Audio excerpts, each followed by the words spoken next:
5 leading men na gusto makitang ipares si Kathryn Bernardo.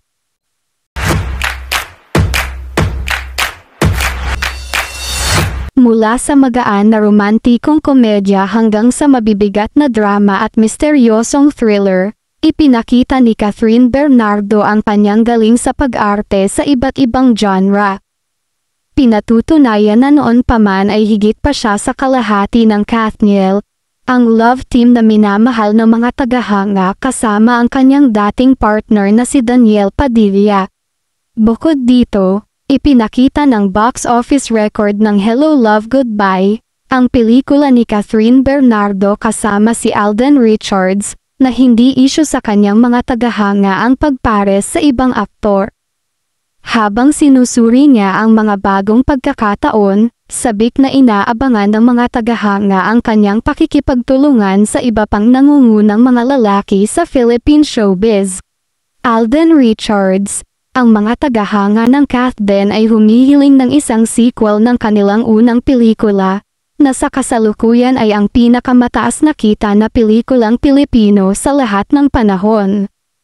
Maaari, dahil pareho ang kanilang mga kamakailang pelikula, A Very Good Girl para kay Kathryn Bernardo at 5 Breakups and a Romance para naman kay Alden Richards, ay ang unang nalampasan ng 100 milyong pesos marka sa box office sales post-pandemic, sabik na inaabangan ng mga producer ang pagkakataong magsanib puwersa sa reunion project na ito.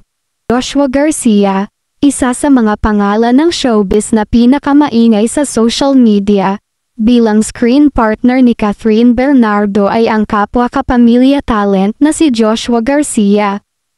Ito ay may katuturan. Ang heartthrob na si Joshua Garcia at Kathryn Bernardo belonging in the same circle of friends, built-in ang chemistry sa pagitan nila.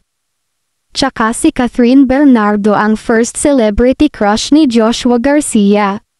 David Lee Cauco, ang mga taong nagnanais na matapos ang network wars ay matutuwa na makita ang pakikipagtulungan sa pagitan ng kapuso hunk na si David Lee Cauco at Kathryn Bernardo.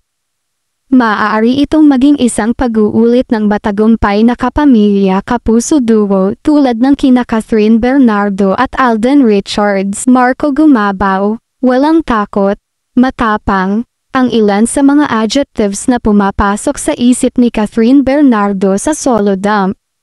At sakaling tuklasin niya ang erotikong genre, ang mga bituin tulad ni Marco Gumabaw ay ang pinakamahusay na mapagpipilian ng lahat na maging leading man niya. Gerald Anderson, ang multi-awarded na aktor na sina Gerald Anderson at Kathryn Bernardo, na naglalabas ng kanilang A-game sa isang pelikula ay tiyak na mapapawi ang mga manonood.